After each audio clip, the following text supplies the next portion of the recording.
অসমে বড় ভাষার স্বীকৃতি পাওয়ার দিন 1963 চনত অসমত কেন্দ্র সরকারে বড় ভাষার স্বীকৃতি দিয়ে 1975 চনত 13 ফেব্রুয়ারি রোমান অক্ষরের সলনি কেন্দ্র সরকারে দেবনাগরী অক্ষরে স্বীকৃতি দিয়ে এই দিনের পৰা বড় সমাজে অসমে বড় ভাষার স্বীকৃতি পাওয়ার দিন হিসেবে পালন করে আহিছে।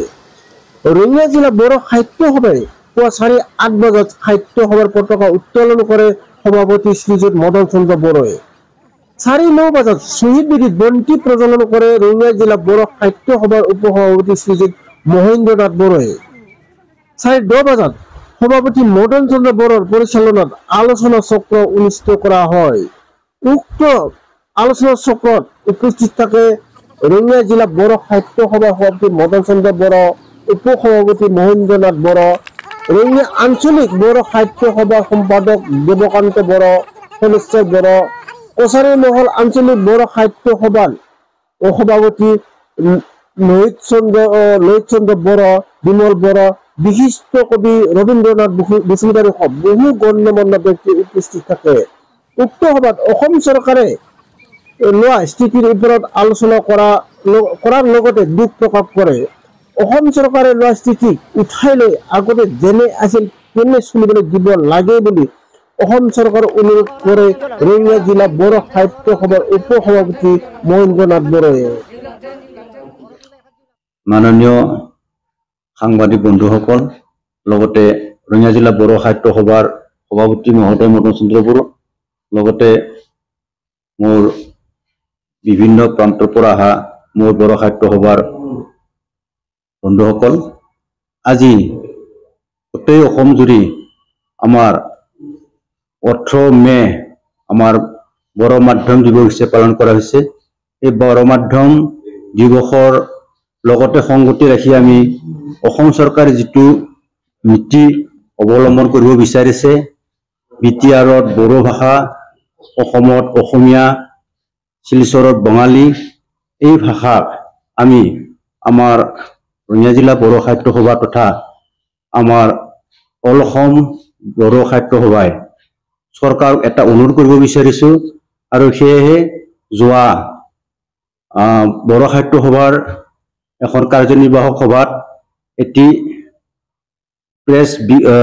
প্ৰেছ মিট হিচাপে আমি তেখেতসকলে যিটো আমাৰ বড়ো সাহিত্য সভাই গ্ৰহণ কৰিছে সেইটো মই প্ৰেছ বিজ্ঞপ্তি হিচাপে পঢ়ি শুনাবলৈ বিচাৰিছো, যাতে চৰকাৰে এইটো আমাৰ এই বড়ো সাহিত্য সভাৰ যি অনুৰোধ এইটো যাতে বাহাল ৰাখে, সেয়ে মই এই পাঠটো মই কৰিব বিচাৰিছো।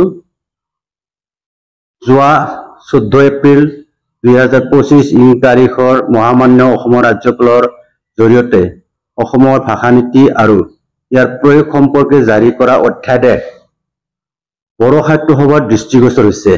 ইয়াৰ পৰিপ্ৰেক্ষিতত বড়ো সাহিত্য সভাৰ যোৱা 12/5/25 ইং তাৰিখৰ কাৰ্যকৰী সমিতিৰ গুৰুত্বপূৰ্ণ সভাত উক্ত অধ্যাদেশৰ ওপৰত লগতে অসমৰ উচ্চতৰ শিক্ষা সঞ্চালকালয়ৰ পৰা সকলো প্ৰাদেশিকৃত আৰু চৰকাৰী আদৰ্শ মহাবিদ্যালয়সমূহৰ অধ্যক্ষসকললৈ বিভিন্ন পদৰ নিয়োগত অসমীয়া ভাষা বাধ্যতামূলক কৰাৰ নিৰ্দেশনাৰ ওপৰত বহলা আলোচনা কৰে আৰু উক্ত অধ্যাদেশৰ কাৰ্যকৰীকৰণৰ তীব্ৰ বিৰোধিতা কৰে আৰু ইয়াক বাতিল কৰাৰ বাবে দাবী কৰা হয়।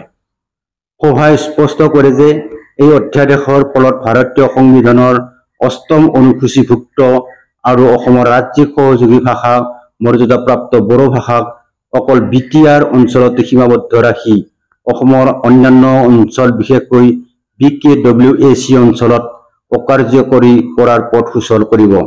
স্মৰ্তব্য যে 1963 চনত অসমত বড়ো মাধ্যম প্ৰৱৰ্তনৰ পাছৰে পৰা বৰ্তমানলৈকে বড়ো ভাষা সাহিত্যৰ উত্তৰণৰ প্ৰাক মুহূৰ্তত উক্ত অধ্যাদেশ আৰু বিভিন্ন সময়ত বলবৎ কৰিব বিচৰা নীতিসমূহ যেনে চতুৰ ভাষা প্ৰয়োগ, দ্বৈত মাধ্যম প্ৰৱৰ্তন, নিয়োগৰ ক্ষেত্ৰত অসমীয়া ভাষা বাধ্যতামূলক কৰা, বড়ো মাধ্যমৰ বিদ্যালয়ত জোৰ জুলুম, অসমীয়া মাধ্যমৰ শিক্ষক নিযুক্তি ইত্যাদি এইবোৰো সমস্যা সমাধানৰ বাবে চৰকাৰৰ লগত বহুবাৰ আলোচনা হোৱাৰ পাছতো আজিলৈ সমাধান হোৱা নাই।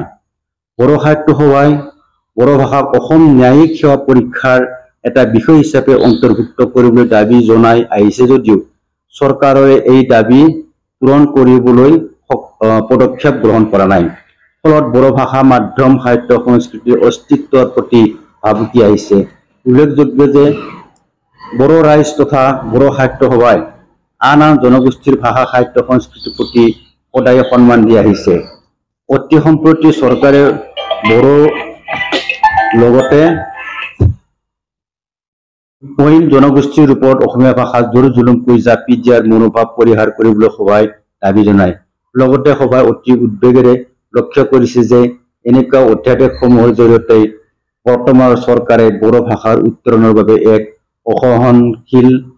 সহনশীল আৰু মৰ্যাদাপূৰ্ণ ৰাজধৰ্ম পালনৰ বিপৰীতে ন্যস্ত স্বাৰ্থ জড়িত তথাকথিত জাতীয়তাবাদী শিবিৰৰ ইচ্ছিত স্বাৰ্থ আখৰে আখৰে পূৰণ কৰিছে।